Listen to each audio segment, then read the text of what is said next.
All right, we are live. Today is April 19th, 2016, and welcome to everyone who is joining us tonight for the April BlackProGen Google Plus Hangout. Title is Killer Oldies as the Microfilm Turns. Tonight we have our usual suspects, Miss Bernice. Actually, Miss Bernice is here. We've got Miss Shelley. We've got Miss Shelley, we've got True, just a few states represented here, Virginia, let's see, Miss Bernice in Maryland, Kentucky, and Tennessee. We've got quite a bit of stuff to talk about tonight. I'm sure most people are wondering why in the world would we be using Google Plus technology and talking about microfilm? Well, there's a I lot to think talk it's a about with good microfilm. topic. Yes. I think so too. I think so too. Before we get started, is there anything that's currently pressing in the world of genealogy you want to address tonight that anyone can think of? Yes. Okay.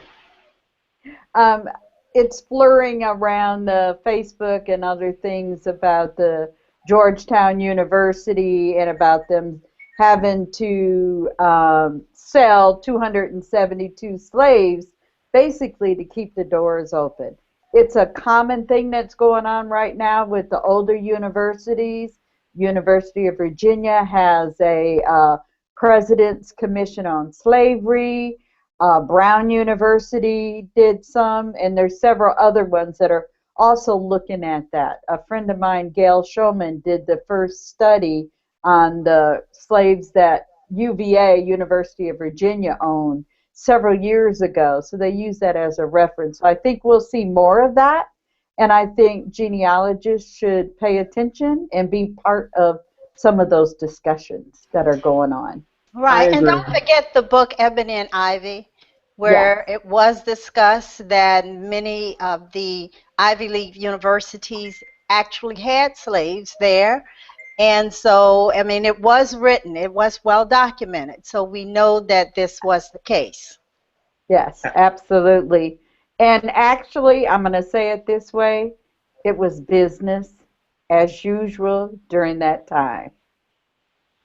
That's Yeah. all I got to say. Yeah. I Business don't think as we have much usual. more to add. You know, Yeah. I mean, anyone who does this research knows that you're going to see some things in these inventories and just other things. But I think what makes this situation so sort of startling for a lot of people is that a prestigious university is associated with this.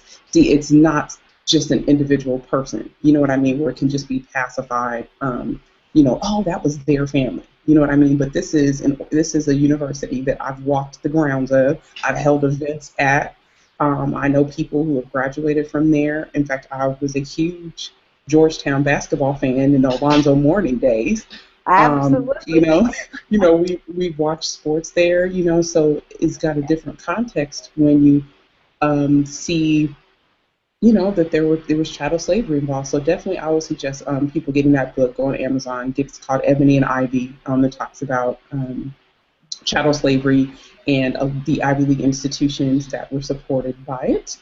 And something else that I saw this week that I thought was interesting was a really good piece on BuzzFeed about the myth of Black Confederates. Yes. That piece was, I forget who the author is, but they did an amazing job Yeah. presenting both sides of the story. It was basically, just to give a little bit of background, it was about this historic image where you had a Confederate soldier and his slave next to him, both in uniform. And he talked about how that photo has been used in various, to justify people believing that there were actual people who were willing to fight, former slaves or people who were enslaved at the time, who were willing to fight on the side of the Confederacy. Thank you, True just posted in chat. The author was Adam Serwer on BuzzFeed. Long read, but well worth the read. Yeah, we're not going to get too far into that because that could take over the entire evening. But I think Right. it's You a know, good there's discussion. Yeah, it absolutely. really was a good discussion. And the other kind of thing that's buzzing right now is the change in the algorithm with Yes. ancestry for individuals that have taken the DNA test. So that if you've taken a DNA test, you should at least do a screenshot of some of your matches. Some of those matches may change. At least get the notes down, star those individuals that you're very interested in, and try to download as much information as you can, just in case you lose some of your matches. Will Absolutely. the stars stay if we star them? Yes, the star people will stay. That was based on what Roberta Estes wrote. I read her blog Right. post last night, right after she had got off the conference call with Ancestry, about the new algorithm changes that they're having with their DNA system. And like everyone said, download your lists, export as much as you can, because you are probably going to end up losing quite a few matches in the fifth to eighth cousin range. But you're also going to gain some new people as a result of this new algorithm change. So, all right, we've got Miss Angela here. We're waiting until her video pops up, but let's get started talking about microfilm. If you're a new researcher, you're probably like, I don't understand why I would go back to such antiquated technology. Microfilm has been around for a long time. In preparing for this hangout, I just kind of read around a little bit from various repositories, two of which I feel are the most important in this realm for the average genealogist, being the National Archives and Records Administration and Family Search. The reason why I feel like those two organizations are important is because NARA's got, gosh, they're our record keeper for the country. Them and their use of microfilm, and how they catalog things is important, and why they make certain choices about what they catalog is important. Family Search, which I think, they've got, gosh, I think it's billion. They've got 1 billion rolls of microfilm at this point, or they're is getting close. But they've got more of those, local records and sort of obscure things. And what I found interesting about these two organizations is that NARA, or National Archives, their general practice right now is to preserve records through microfilm. They're not looking for digitizing a lot, because they feel like the medium of digitization is evolving too much, and you would have to change file formats too often. Microfilm lasts for hundreds of years. You all you need is a machine with a light, and as long as you got that, you're good. Family Search, sort of the same way, but in terms of them, they only microfilm records that they determine that there's a need for. So of course that would mean that there's a possibility that there's a lot of stuff that they may come across that they may not be microfilming. Same thing with the National Archives and Records Administration. And so just to kind of backtrack a little bit for those of you who may not know, what is microfilm? It basically is a film copy of a record that was bound loosely. I mean, it could come in a number of different ways. Handwritten records, I've seen some records that are typed that are microfilm, and you access it through usually a library, archives. I've accessed them in county courthouses, believe it or not. And you need a machine to view it. Some of the newer ones, some people differ. I actually had someone comment that they liked the old readers and not the new ones, not the electronic ones, because they can get their rhythm going with that crank. I agree. Some people like the digital ones because you can manipulate, things easier. There's a few different types of machines. The old school one, you feed it through and it's got that crank, and you get crank arm after a while, going through trying to get through all the pages. And then they also have the ones that are connected to the printers. Those are electronic. And you use a button to go from the next page to the next page. And then they have the other ones, which are the digital ones, where they also have that push button, but they're connected to a computer, and then you can scan the image and then download it to a USB, save it to the computer, or email it to yourself.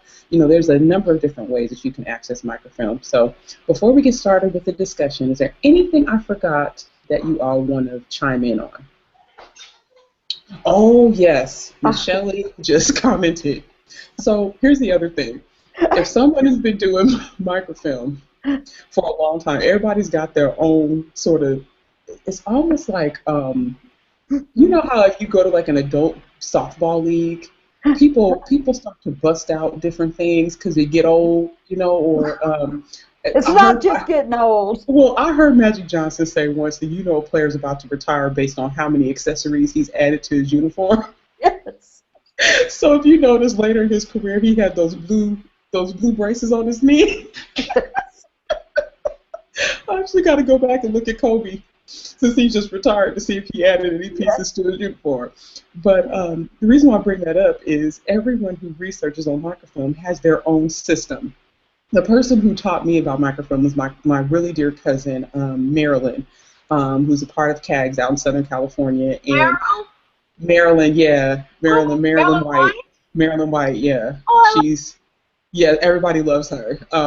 Love her to death. Her aunt was married to my great uncle, my grandmother's brother, and she really is who kind of got me started in genealogy. And we were at the archives in Laguna Niguel, and I was just deer in headlights. I was like, oh my gosh, how do I thread this machine? How do I do anything?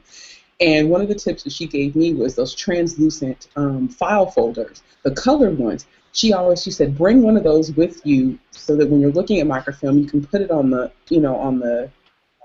reader, and it'll kind of, it'll on the screen, it'll kind of help you see images differently. Having a magnifying glass. For me, you end up sitting up there, you get hungry, You and you get start drunk. getting dizzy because you're Drunk looking at and all that dizzy. motion. Yes. The comment, you guys, as I said, what about the eyes? Everybody that has used microfilm reader has had the headache, and has gotten dizzy, and they feel drunk up in there, and you got to take a rest, turn your head down, and you're trying to figure out, and it just, some of them old ones don't go page by page at No, they all. don't. No, they don't. And then, No. what irks me is when you get the one where it keeps going. Yeah. Oh, I can't stand that. I will get up and move to But another we're reader looking at if I got the one. documents. Yeah, because I can't stand that. And then, I mean, I actually just went on a research trip to Mississippi. So I'm listening to Kendrick Lamar. I'm like, whoa. And I can hear, and I'm just cracking that thing. And I can keep hearing. I got up and moved to another machine. It made me so mad. But, but we're here to talk about why you would even go to these particular records. So let's start the discussion questions. So number one, why is it important to be familiar with researching different formats of records? I'll start. Okay. Okay. Well, having just used microfilm about 3 weeks ago at the National Archives, and I was actually doing traditional genealogy. I was actually going to the census, but I have found that with some of the errors in indexing with sites that have digitized images, you type in a name, bam, it's there. But it may not be the person that you're seeking because it's been indexed. Well, I'll say incorrectly, but it's the indexer who lives in another country who doesn't know that that letter C plus a funny looking A or E or I or U is really still spelling the word Caesar and not Kazan. And so I have also found that sometimes because of the fact that the indexing can be erroneous, I have found that the old-fashioned Soundex is useful. And I also feel that I can manipulate the document in its entirety clearly on a microfilm reader. I get that 14 by 17 legal size page, which I don't have on my computer here at home, and I can also get those little columns to come up just very, very sharply. In addition to that, the primary reason I think it teaches I think Bernice has got some feedback or something there. It teaches the beginner how the census is organized. Enumeration districts. You can go page by page, but if you start out on a site with that's digitized images, you just, oh, I'm looking for Ellen Johnson, bam, there she is.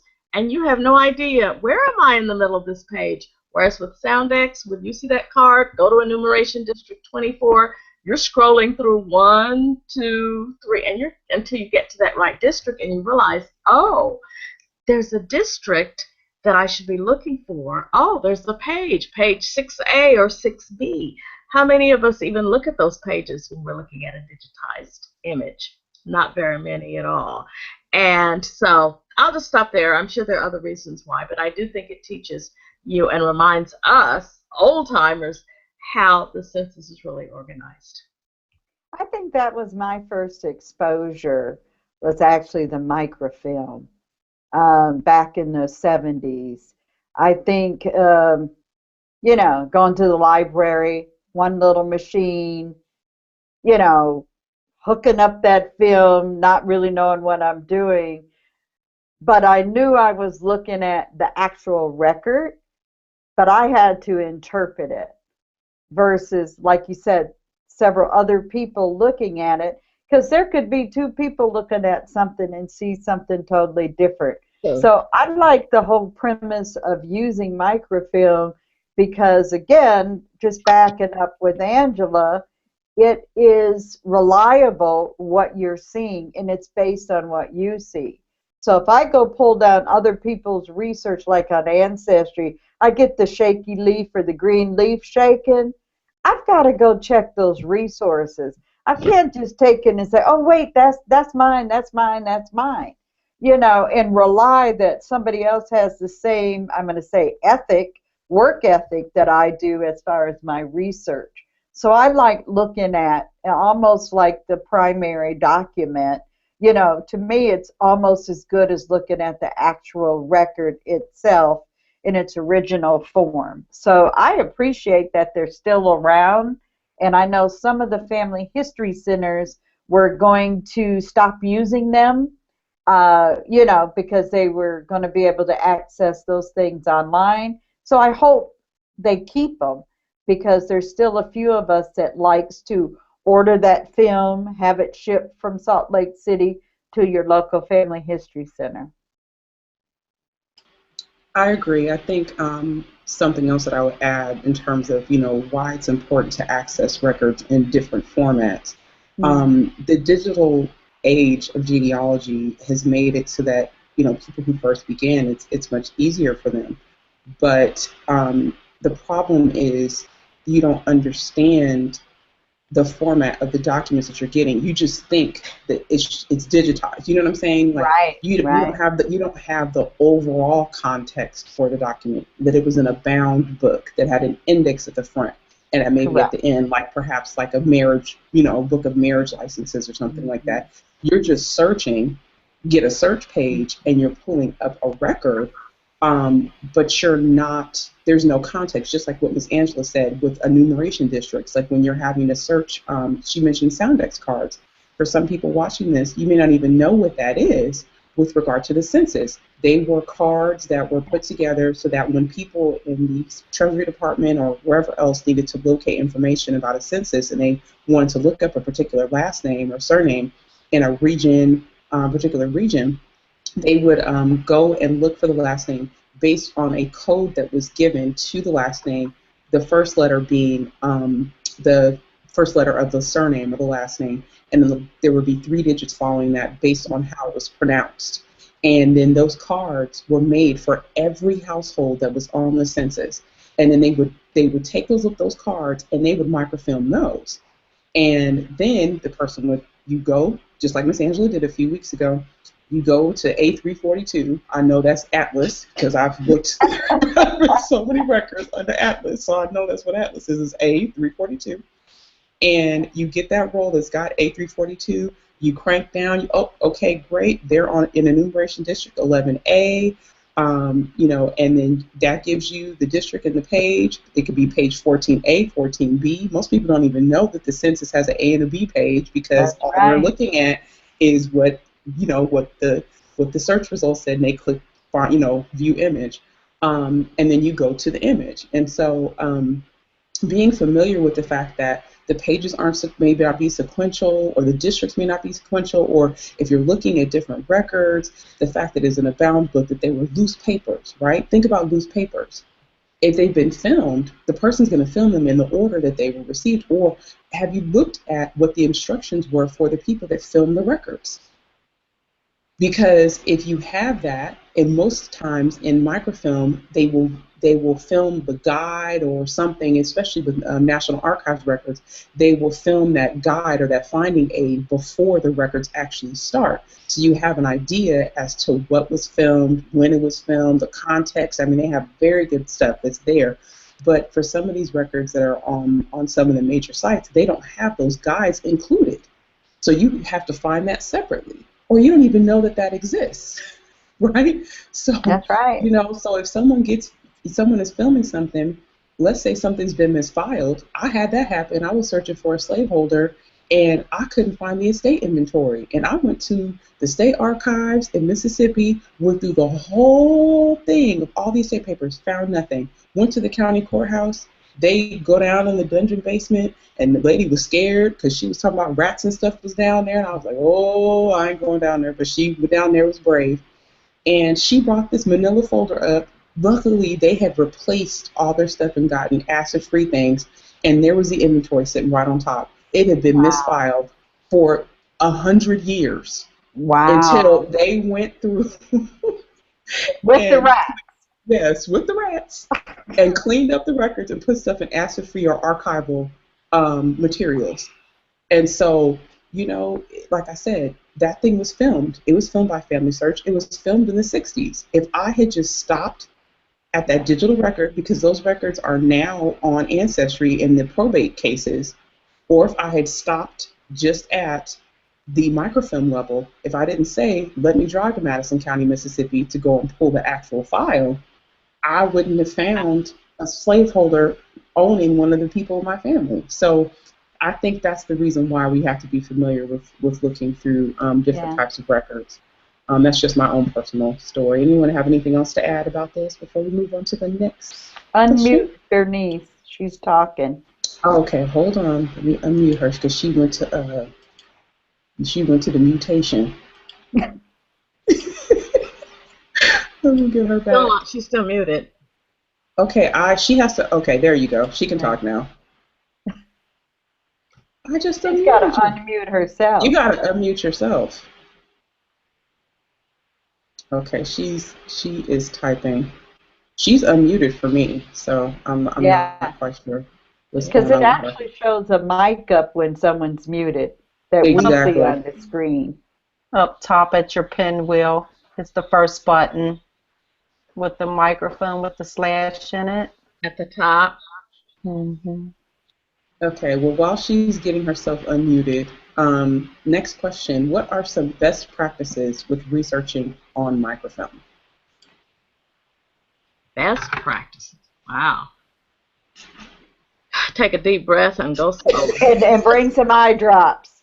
I'm telling you, the eye thing is the biggest thing for me. I'm okay cranking. I'm okay having the jazz playing in my ear, but the eye stuff, that, you know, the faster we go or the button I'm pushing, you know, you can't look at that. I think that's the thing, is not to look when you're scrolling through until you know, get about where you need to go, and then go one page at a time. I think you know, 'cause it's really, it makes it a little more stressful. I think it's document driven because if I am looking at draft cards, which they can be small, or even if I'm scrolling through census, and it also depends upon whether as Oh, you're gone. You're gone. She's gone now too. That's interesting. And Bernice is muted again, and so is Truth. Well, Okay.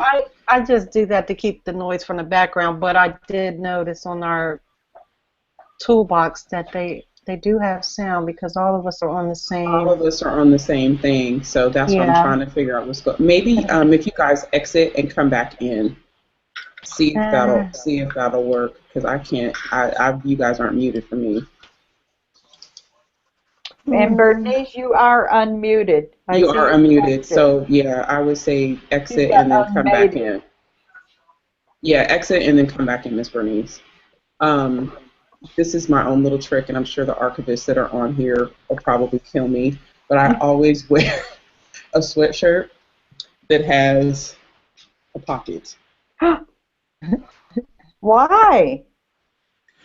It's usually cold. Oh, and I'm always freezing. Yeah. Always freezing. Miss Bernice, let's see if we can hear you. She's still muted. I don't understand what's going on. I didn't do She's anything. not muted on here. Yeah, she's not muted on here. The other thing that I do here is I hide my snacks. Oh, yes, they are going to get you. I hope they didn't hear that. I heard. Yeah. Brax, peppermints, Pretzels. things like that. You know, anything, and then I try to be as inconspicuous as possible with my wrestling, so they don't know. Crunch, crunch. But I'm diehard, y'all. I'm sorry. Yeah, I am. I'm sorry. I'm pretty diehard with stuff. So I wonder if I can get through the Library of Virginia with some snacks in there. I'm not advocating for are we everybody going to be able to get into Nara if we got pockets in the front with snacks in them? No, that's the thing. Certain archives you can't do Kanga Pocket, but some you can. Okay, Miss Bernice, let's see if we can hear you now. No. Well, no. well, while you're trying to fix that, I'm going to ask Angela a question, if that's okay. Sure, go ahead. While you're working on Bernice hooking her up. Angela, and I know you go to the archives frequently. And so when Nika asked the question, some best practices, is there anything that you do that kind of prepares you when you know you're going to be dealing with microfilm and maybe not something else at NARA or wherever you're going, DAR or whatever? Do you prepare for anything to give people tips based on Nika's question? Well, I always still go with a pad and pencil, or I grab, their paper and pencil if I didn't bring one with me, because a lot of times the document itself drives me to another document. So I'll see something and I'll have to make a note. Okay, if I'm looking at census, but I'm first going to be directed to that right census page from the Soundex. But I may see 3 or 4 other people who look related. As a result, I'm making a note. Okay, be prepared to go and find this enumeration district, which can sometimes mean a different reel of microfilm. And the document itself dictates how I respond. If the image as I scroll is going up or down, as opposed to moving horizontally, it affects my speed. Now, in terms of preparing, anytime I go to the archives, I go with some notation of what it is I plan to do while I'm there, because I have had the experience of getting to the archives and then stalling, saying, what am I supposed to do here? So I don't. I always have a notation of what I want to do. I get into the room, I'm so excited about being there, and then I forget why I've come. So I always have sort of a plan of what I want to do. Which I think is good, based on the questions, because people that are new, the next question I would say, well, why would you go look at the census when you can go see that online at Family Search or Ancestry? Why would you go look at the census on microfilm? Number one, the clarity of the image. It is still going to be sharper when you're dealing with microfilm, always. And you, as I said, you can print the entire page clearly from microfilm. And then, of course, there is that advantage. Now, I'm speaking census right now. Again, getting an appreciation of the county. Now, I work, as you know, with different ethnic groups. I work also with the Native American records. Now, if you're working on census records, particularly 1900, 1910, many times the special Indian census appears at the end of the regular census schedule. And you won't know that. You don't know where, when you're on Ancestry or Family Search or Heritage Quest, you don't know where on that reel or where in that county the record you're seeking even appears. But if you're dealing with microfilm, I know, okay, I'm going to the end of this county, and then here comes the Native American population. Yeah. Indian census is there. And again, that comes from experience of learning how the census record is organized. But there are differences with records. If I'm dealing with Freedmen's Bureau, totally different animal in terms of understanding how it's organized. Particularly because I have worked with the Freedmen's Bureau before it was all microfilmed. And, you know, we thank God for Reginald Washington for getting these records saved. I remember going through the boxes when the things were falling apart in your hand, and he saved them and got them microfilmed. But because they were still in somewhat of I won't say disarray, but they were very mixed, it's important to know what's going to be on this particular reel of microfilm. Thankfully, there's the descriptive pamphlet is in the front. I always know that. And if I'm online, I know to go to the descriptive pamphlet. If I use the Internet Archive.org or archive.org, then I'm still going through the reel. On a digitized site, the way they're chopped up now, you have no idea where you are in that reel. And that can be a challenge. That concerns me. Which is interesting you say that, and then I'm going to give it back to Nika, because I know I have an ancestor at, 1870. They should be in here. Everybody else is there except for the third great-grandfather. And so I actually went for the town census. Well, you got a county, and I did all the little towns and villages. And I'm here to say I went to the old microfilm and printed each one of them out, because I know they're there and it's just a misspelled word and I can't get it off the internet. I have to physically see it to figure out that Goins name could be Goy, Goe, Goi. And I've got 12 different spellings, and the only way to see it is for me to look at it, because I will recognize, either the other people in the household and be able to put that family unit together, or see the various spellings of that last name. I can't always view that correctly online, like Nika was talking about the clarity. Well, you said the clarity, and I think, Nika, you pointed out about something so much. You can get it bigger, but I can see the whole thing. And each page. Yeah. And so I haven't solved it yet because I haven't finished. I still got like 3 more towns to go through. I know, and I'm going to keep going because I know they're there. Everybody else is there, and they just wouldn't be anywhere else. Plus, when he died, I know where he was at, and he was there. So anyway. Something I would add, and this is just because I'm over the top, I guess. Before I go to any repository, and I know I'm going to look at microfilm, I'm pulling every guide, every number for the microfilm that I'm interested in before I even get there. I've got a list of all the film, what is on there. I'm even to the point now, especially with family search records, where I have all of the county records that I'm interested in printed out.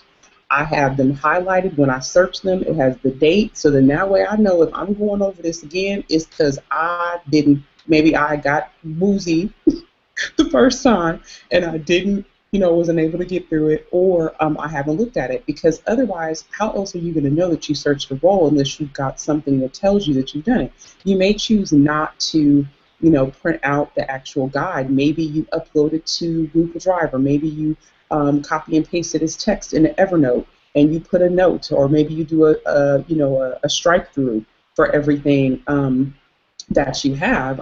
There's a number of different ways that you can do it, but I never go to a repository or archives without having identified first what I'm looking for and the number, so that when I get there, all I need to familiarize myself with is, okay, how is it organized?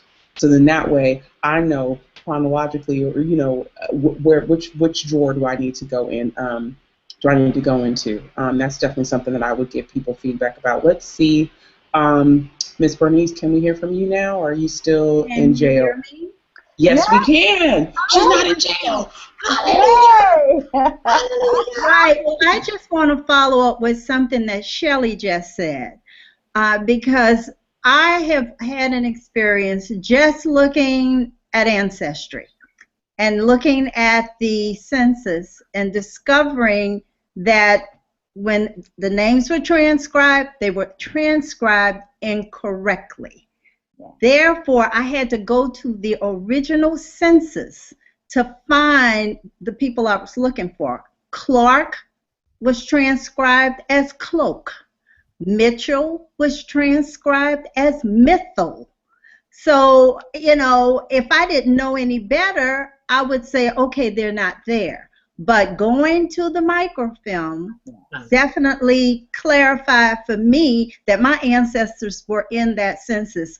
Also, you know, back in the day when you could print out the whole census, you would see just how big that sheet really is. And I can go back and look at some of my sheets that I have not thrown away yet, because it does help to see everything that's on that page. You just have that clarity that you need. So I feel that we can't just throw away our microfilms yet, because we have to realize that there could be some transcription errors, as well as there could be information on the microfilm that you're not going to find that's online right now.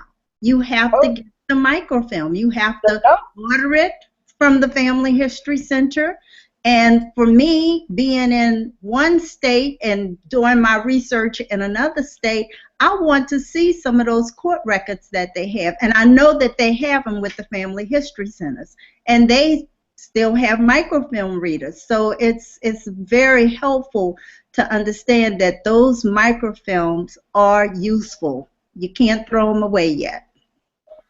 There's no log of the notes. You have to turn sideways and read the notes.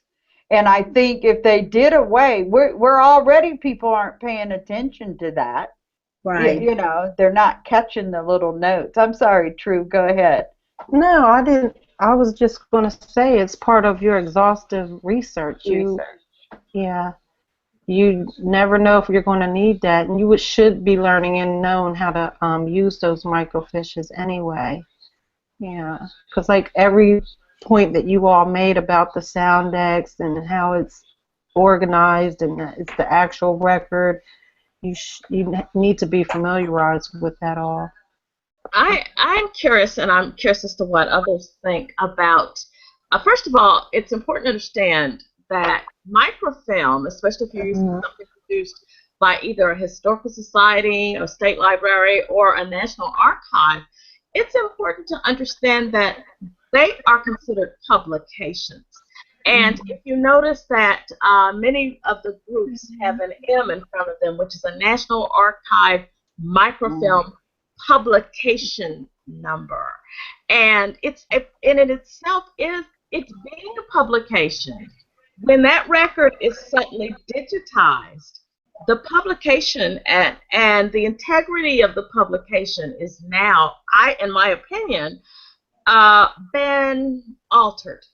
And by that, I can compare or contrast Internet Archive, which I use a lot, which is archive.org, and sometimes I go there for Freedmen's Bureau records, and sometimes I'll use Family Search for Freedmen's Bureau records. But if you look at Virginia, which they've done a lot on Virginia at Family Search, and each reel of microfilm is a link. But if I go to Arkansas, suddenly you have marriages, freedmen marriages. Well, where? What reel of microfilm? There are, 40-something reels of microfilm from Arkansas in the Freedmen's Bureau. What reel am I looking at? And on that reel, whereas that link is totally out of sequence, no reference to what reel. In other words, the publication now has been sort of tossed aside. And suddenly, okay, here are the marriages, Sebastian County. Okay, that's one of my counties. But wait a minute, wasn't that reel 7? In other words, it sort of destroyed a publication in the effort to get it indexed, or not indexed, but I'll just say digitized. That's the better word. And what do you all think about the fact that the publication itself is now taken out of context in the rush to get the image to the researcher, but you now have no context from which it came? What do you all think about that? Well, that's the problem right there. You don't have the context. You don't have it. You don't have it. So you're seeing an image, but you don't know, what is this image? So how then does one cite one's sources accurately? Because in the past, I would say records from the Bureau of Refugees, Freedmen, Abandoned Land, State of Arkansas, real number 55, record group 105. And I may say image number 620 out of 1,400 images, but it's still very, very specific. So if you're interested in that same record, you can read my endnote or my footnote and say, oh, okay, here are the records. This is the real. Bam. Oh, okay. Let me pop it in. Real number 9. Go to page 623 that she was. Oh, there it is. Whereas if I cite that source and I grab the citation when I use a digitized image, I'll grab their citation. But does that take you to it exactly? And well, that's the reason why, you know, when it's done online, it's they've created new names for it. Is because they've in essence, you know, cut the sandwich 4 ways. You know what I mean? And instead of it being just one sandwich, it's, you know, now it's in 4 parts. And so, but then you like you said, that kind of hurts the integrity of how the image was, or how the document itself was, the original intent and presentation of it. Does it lose its originality? I guess that's part of my question. Yeah. And my question, unless I provide the link for you, will that citation even assist you to get there? Well, and that's the other problem is, what if the link changes?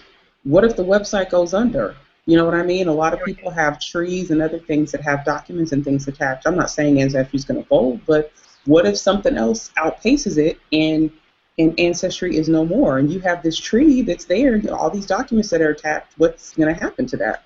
You know, if you don't have anything printed or something else to supplement that. I think you all are definitely raising some really good points. Go back and update your citation. Yeah, absolutely. You need to. Yeah, because if the source is moving, you still want to be able to say, well, this is the same information. Absolutely. But how many people go back to something they have already produced? I mean, there are papers that I have written 15, 20 years ago. I'm not going to go and check a citation. Now, of course, this was done, obviously, before things were digitized. So if you go to the first edition of this book, you're still going to find it on that page. But obviously, we're dealing with something that is no longer static. A book on a shelf is static. You pull it off and they go to page 45. You're going to see what I'm talking about on page 45. But on the other hand, the medium changes. It's very, very, very dynamic. The internet is changing. We're still evolving. And my question is, again, when I grab a citation from one source, it just tells me, okay, original image from NARA publication number, blah, blah, blah, and this is now an Ancestry site. It gives me everything up to Provo, Utah. But unless I put the real link to that image, and hopefully it'll stay that way for a while, have I really cited my source well? I don't know. So, and the technology changes too on how they come out, because even now, just the way people write their citations vary. And so you have the different not venues, but different, you know, scholarly type use these type. Genealogy has theirs that was created by an individual, and people, you know, that get certified follow a certain pattern. And then there's thus that still, you know, follow the academic type world as far as a correct source, and the main thing is to get the source down there. But as technology changes, and it's almost daily that there's something new coming out, that, like you said, 15, 20 years ago, how can I go back and dig in that trunk where I got those old records, things that I pulled off from old microfilm and not from the computer, and go back and try to cite, you know, give an updated citation because of the technology. Number one, time and money. And that's what we're going to be faced with. And so there needs to be some other source of backing up, per se, is also backing up as far as your sources and where you get things as things evolve. And I don't have an answer. I'm just feeling now that, wait a minute, something that I pulled 20 years ago, it might not even be there anymore. Yeah, I think if that in that case, the best practice is just for you to be consistent in the format that you use. At at that particular time that you started, it could be one thing, and then when you end, it could be something else. The Post-it note. Got exactly. it at the Bulliva Library on Harper's Ferry in 1999, on March 2nd, 1999. Exactly. Just be consistent with what you use. And they have a little microfilm in their the 1810 census. They actually have a microfilm of the 1810 census in this little library on a little side street in Harper's Ferry. I mean, who's going to remember that? Well, you know what, the thing I think that goes without saying is, well, I mean, there are a bunch of people, source citations for some genealogists, that's where their passion is. They are very passionate about that. Other people don't care. As long as they get the information, it just is what it is. But, just to take a step back, especially for those who are brand new, is just to be, let's just be transparent. Source citations, a lot of people don't look at them when they're doing online research. They just don't look at them. They don't know that if you're in an image on Ancestry, if you press the S key on your keyboard, that it will pop out a panel on the right-hand side, and you'll see a source citation. A lot of people don't know that.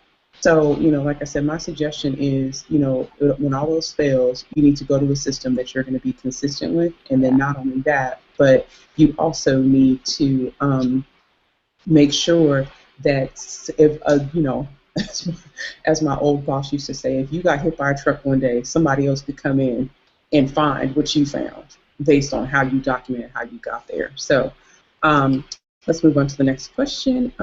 What are the times you prefer microfilm to digital, and vice versa? One thing I will say about this is I hate looking at non-indexed things that are microfilm digitized. I would much rather look at the microfilm. Case in point. Say your question again, Nika. I didn't hear. So are there times where you prefer microfilm to digital or digital to microfilm? The example that I bring up with where I prefer to look at the microfilm are the Freedmen's Bureau records. In the state that they're in right now, where they're just on our Internet Archive. That drives me crazy because the viewers that they have, because of the size of the whole catalog, it takes forever for the images to load, even if you have a good computer speed. And then it's just, I'm like, gosh, why do I have to wait for this to load? I might as well just order the film, because then I can just crank and get to where I need to get, and it's there. You know what I mean? I feel like I waste a lot of time on large record groups that that take a long time to load, looking at them in a digitized format. It drives me crazy. Or even, that's like my number one pet peeve are large record groups, where it's not indexed, where you're literally sitting there going.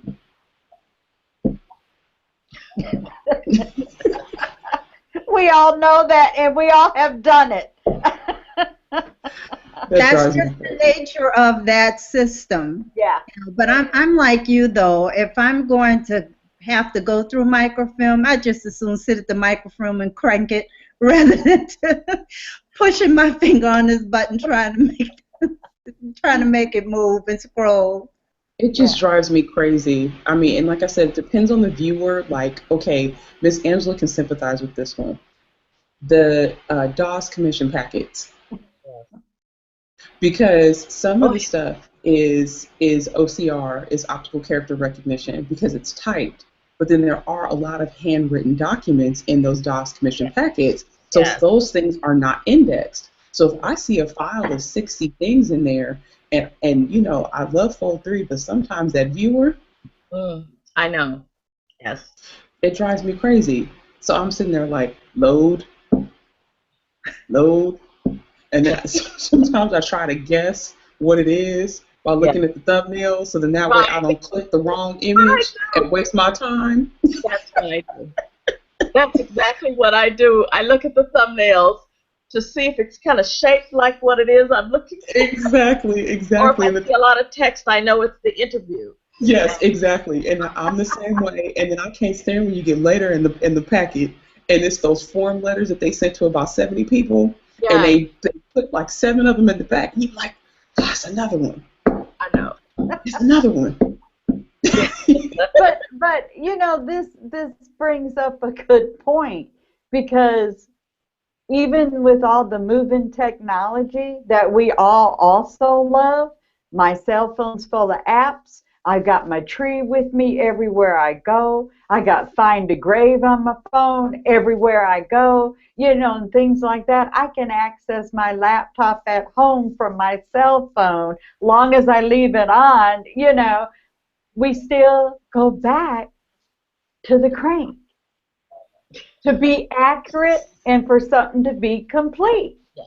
And to look at a microfilm is free. Mm-hmm. I mean, you know, the ones that are at libraries and things like that. And if you can't get access, what is it, $8 to request it from Salt Lake City to come to the Family History Centers? But I don't know how long that will continue. That's what I was about to say. I mean, because that's definitely an important point to bring up is, let's say, you know, you got a family that's lived in a location for a number of years. You know, the index could be on one roll, and then, you know, but let's talk about deed records. Yes. If someone lived for 60, 70 years and you want to pull all the deeds, especially in the case of a slaveholder, and you don't have an exact date, or you might have a range, you got to look for 10 years, that could be 10 different books. That's $60 just on, you know, and it might just be one page that you need, or you might get lucky and it's multiple people, you know, for what was I gonna say? It's multiple records per book, but it's not always that case, you know, and that fee could add up, and that's where the benefit of going on a research trip to a place like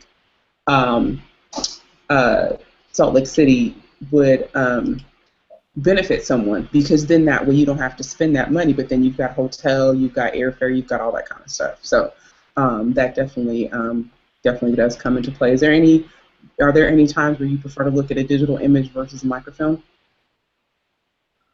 Only for a quick look up, I call it that, to see if I can find something easily. Of course, I'll do what I call a quick look up. But in general, and of course, hey, it's late at night, I'm in my pajamas and I'm bored, I want to see something. Of course, the convenience cannot be underrated. And so certainly we're not all just saying, hey, let me cancel my ancestry subscription and go to the archives. No. The convenience is definitely there. I just caution a beginner, especially, because of some of those other limitations and some of those other pitfalls of not learning what you're looking at and in what context. But I am curious, how many of you have taken microfilm, and maybe because of a certain area of focus? I tend to do community research, and I can define a community in many ways, by a certain township or by a certain little hamlet where people lived. And with Dawes records, for example, the Dawes cards, I focus on both Sugarloaf and Scullyville counties. These are counties that don't exist. So I actually printed from microfilm, which I've of course donated hundreds of dollars to the National Archives, but I printed from microfilm the large size images of the Dawes cards, so I can flip through those images, all of Sugarloaf County and all of Scullyville, because these families were interrelated, and it's an interest for me. And I have a binder of nothing but Sugarloaf, Scullyville counties Dawes cards. So if you know it is 1 a.m., I'm still thinking of something, I don't have to get up now, go turn on the computer, boot up, sign into Full3. I pull the binder, flip. Oh yeah, look at that. I can zoom in on that. Have others found that it's been useful to copy maybe a subset that you've created yourself, maybe on some of your own projects? Yeah, I actually do the binders as well, and also I have my working folders. And so with the working folder, there's a slot for census, you know, the last slot in the folder with the, you know, the partitions in the middle, you know, and you can flip through, and the two little plugs up at the top. My last one, and I call it my working file, that's for census, and I typically will have, some might be printed off from online, and others are going to be the microfilm folded in half and stuck in there. And sometimes I use the bigger one on the 11 by 17 paper because I can't read what I got off a line. But I do store them right in my working files. And that's a file that either I take with me or that's what I continually work on before it either goes into the binder or into the filing cabinet. So I know where my walls are at. I've got everything in front of me. So that's my backup to anything, the tree online per se. I've got a hard file. And again, anything I get off of microfilm, it's in there. If I can get it, I'm going to put it in there in the paper file. Mm-hmm. And actually, I could scan it now that I think of it. For the Freedmen Bureau records for Livingston Parish, the labor contracts, I actually went to the microfilm and downloaded all of those labor contracts because I wanted a hard copy so that I could study those records. And right now, Livingston Parish labor contracts are not on Family Search. So I can't find them. And I'm discovering that a lot of the Louisiana parishes are not there.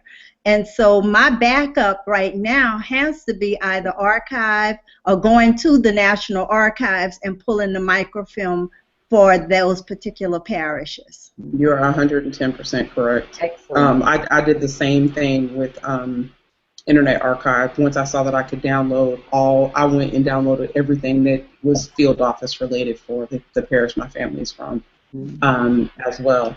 Well, we're wrapping up. I think my last question, and we're going to get to some feedback from some folks in Facebook groups that I actually posted questions about microfilm for them. What do you feel are some of the best resources that are still on microfilm?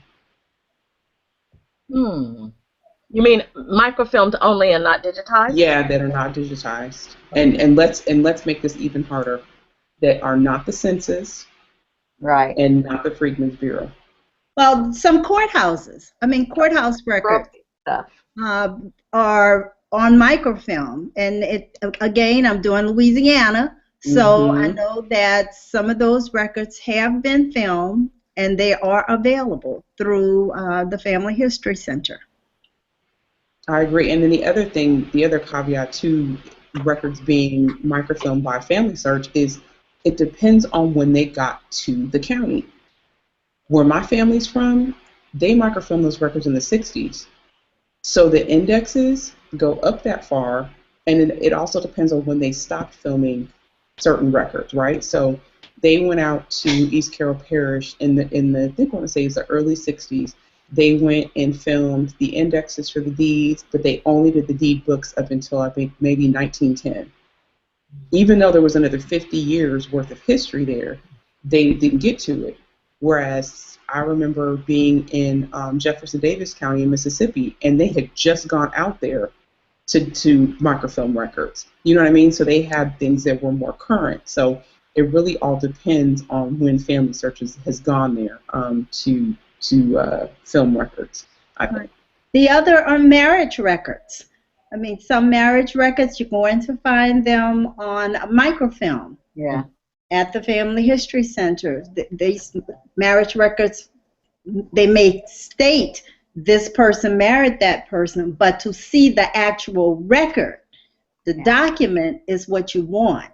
You don't want just the transcription of that document. And I'm really into, if I can get it off of the microfilm, then that's what I want. I want to see the original copy that they copied. Absolutely. I think you're right. Records that I use whenever I go to Salt Lake City. I have been copying school records from the 1880s and 90s from Indian Territory. The former tribes, slaveholding tribes, particularly Choctaw and Chickasaw, had colored neighborhood schools. Well, Chickasaws didn't have very much because they refused to adopt the freedmen. The Choctaws did. And I have been copying all of the school records as I have found them the colored neighborhood schools in the Choctaw Nation, only on microfilm. I've yet to see them pop up online. If they are, uh, they're kind of hidden and haven't appeared visible to me. So that's a microfilm record set that I depend on. I need to look at that myself. Thank you. Not to mention some of the historical societies who Yeah. have microfilm of their particular community Yeah. that you're not going to find in other places. So you want to be able to access what they have. And again, you're not going to find that online. You have to go to your genealogical or historical society to find some of that information. I think Just like something. I mentioned. Oh, go ahead. I was going to say something else I was going to also mention, too, are the records of antebellum plantations, those LexisNexis records. Excuse me. With those huge guides, I've had access to those through Family Search, through microfilm, but those records are not digitized, and these are for some of the largest slaveholding families in the South. And, you know, as I mentioned earlier in the Hangout, those records are not going to be digitized unless someone shows that there is a need for them to NARA or to Family Search. But that will be another record group. Another one I'd add in there, you know, we have a lot of states that have a lot of vital records online, in particular death certificates, where you can go in and search. Mississippi is not one of those. There's no Mississippi Death Index. And so that would be, you know, another thing. You've got to either go to Family Search or you've got to go to Mississippi State Archives in order to have access to those. Two things. One, back to the example I used about the library in Bolivar at Harper's Ferry. That's a very small library. Though, and I know the 1810 census is on Family Search and Ancestry, but again, to see the value and be able to look with the clarity for the understanding in the print, I would probably prefer the next time I'm up there to go look at that 1810 census there in that little library that wouldn't have, they probably don't even have an Ancestry account, you know, on the two, you know, computers that are at the library, because it's a very small, right next to a school, you know, and they're just not there, but they have all that local history and things that would have been donated to them, you know, from Harper's Ferry and that whole area. And I need to go back because I imagine there's stuff from Stower College. I'm thinking maybe the National Park Service didn't get everything, or the Oddfellows people that local people had in those families that grew up in that area. And the other thing, Nika, you mentioned about the antebellum Southern plantation. Well, thanks to Jean Cooper, she actually indexed, and that's a book she has, is an index to the antebellum Southern, I might get this wrong, plantations, and it's by Jean Cooper, and you can use her book to search by state, county, or surname all of those plantations that she was able to put in. And her, of course, her references and things are there for people if they, you know, are not sure. But to be able, like I said, to have an index, I can go by name into the state or name into a county and see if that plantation owner is there. Because her book is just the index of the antebellum. I think it's called Antebellum Southern Plantations. Am I correct, Angela? Yeah, I'm looking for it right now. It's Jean L. Cooper. Yeah, and it's it's called the index. Yeah, the title is Records of Antebellum Southern Plantations from the Revolution through Civil War. That's the official name of it. Well, but actually, then the book should have the word index because I think it's and hers has index, exactly. Okay. Yeah, and I think that's a great reference guide. I mean, I have it. She's local. But I have looked up, you know, like Facebook, they're talking about, oh, they're looking for the plantation owner and so and so and so. I go look in that book right quick. I could give them, yeah, he's there. So that means to me that he either paid some money or he's on some list wherever Mm-hmm. she got those records from, you know, to be able to say, yes, you should be able to find some information in that county. But she flipped it to be able to search by the surname, so the whole back of the book is indexed by the surname and by state. And then within the context, you can get by county and the surname. So it's a valuable, you know, tool to have. Absolutely. Anyone Yep. else got anything else you can think of before we close out? Nope. I think it's good. And I can Awesome. get up. Well, I would like to just admonish everyone who is watching to keep at it. You know, microfilm can be a little intimidating. You can just decide to push it to the side for a while, but eventually, if you get steeped in research, you are going to end up having to come back to it at some point, because not everything's going to be made available to you online. Oh, and someone is also reminding us that Miss Bernice did do a show with the woman who was the author of the Index for Records of Antebellum Southern Plantations. So you might want to go back and check that out and research at the National Archives and beyond. Go back into her archive. She's got a lot of good shows, especially if you're doing research late at night. Just leave it playing the playlist, and you might pick up something. I think it's a good suggestion. I've done it. So you just gave an so example. You can hear what's going on. So just to recap, next month our topic is React BlackProGen Revisited, where we'll be discussing our favorite blog posts and topics and podcasts and interviews from those of us who are part of BlackProGen. Sharing our work, maybe some things that you may or may not have seen or heard. That's on May 10th, same time, same bat channel. We also have on June 3rd is our first of the conference roundups. We'll be at the Southern California Genealogical Society's Genealogy Jamboree. It'll be me and Miss Angela. Yes, me and Miss Angela will be there in California, in Burbank, with a great crowd there as well. And don't forget, if you are interested in African American genealogy, making your research efforts go far, learning more, picking up more, you don't want to miss the Midwest African American Genealogy Institute, taking place from July 12th through the 14th at the Fort Wayne, in Fort Wayne at the Allen County Public Library. It's an amazing, amazing, amazing conference.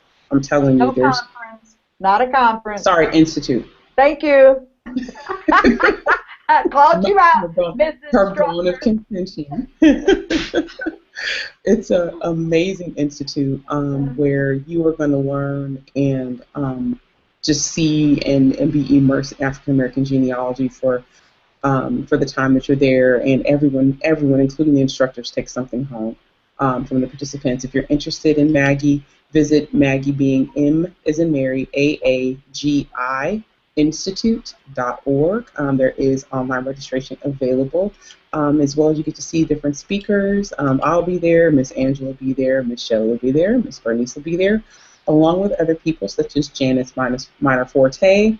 Let's see, who else am I forgetting? Shannon Christmas. Shannon Christmas. That's what I was going to say. Shannon Christmas will be there. Patterson. Thomas McKenty. Thomas McKenty. Legal genealogist Judy Russell. Judy Russell will be there. Yes. Professor Drew. Anita Henderson. Anita Henderson. It's a lot of folks you don't want to miss. I'm telling you. If you can't make it to the other major conferences, make sure you come to this institute. Thank you. The Teaching Institute. Thank the you. Teaching Institute. So, on behalf, I have one other thing. Okay. Bernice has her show every Thursday at 9 o'clock. If you have questions about learning about the process and getting into the Daughters of the American Revolution, tune in at 9 p.m. and then listen to the African Roots podcast, because then she's going to tell about it. Yes, Miss. That would be Miss. These are two different things. So, Research at the National Archives and Beyond comes on Thursdays, and then coming right on the heels is Miss Angela's African Roots podcast. And of course, we'll all be blogging and doing other things. One thing I do want to point out is the recent news that DAR is now accepting DNA. Well, they were accepting it before. What they did is they started, well, that's tune in on Thursday at Okay. 9 p.m. and bring your questions. You know, because that is a great example. And matter of fact, True Lewis, who's sitting here on the panel, will also be calling in to Bernice's show and a couple other people because they are in the process or have completed the process, and we want to share some of that information. So That's we're not going to great. give that info out right now, We're not gonna give 9 it out o'clock right now. Eastern time. Well, yeah, I'll be listening because I have about 5, I kid you not, I have about 5 people showing up in my DNA There you who go. are patriots that I didn't know I had. One Yay. more reminder, another URL, blogtalkradio.com/Bernice Bennett, AfricanRootsPodcast.com, right? That's correct. All right. We're done for tonight, you ladies. We had a great time. Thanks for joining us, and we'll Thank see you you. next month. Bye-bye. Bye-bye. Bye. Good night, everybody. Good night.